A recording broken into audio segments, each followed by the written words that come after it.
The smell of diluted bleach fills the air at Black Bayou Boarding in Calcasieu Parish.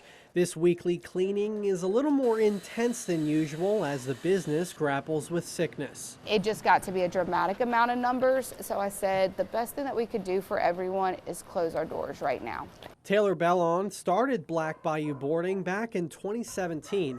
She said they're only boarding a handful of dogs right now because their owners had no other options. When you have sick dogs, your clients aren't going to want to bring their dogs, and we completely understand. We have dogs that a lot of our clients have said, hey, we're going to be back.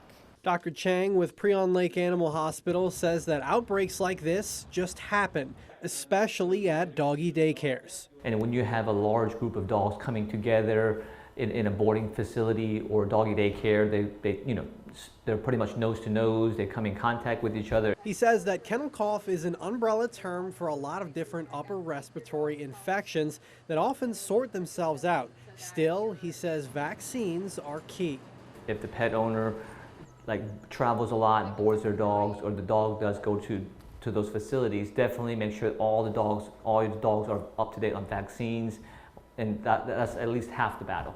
For Bellon, it leaves a hole in a business. She says she sacrificed so much to build. It's hard. It's really hard right now because I've worked really hard to build this with no help from anyone.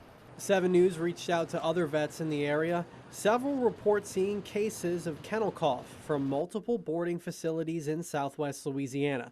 Their advice, bring your dog to the vet if they show signs of illness. Devin Cruz, 7 News.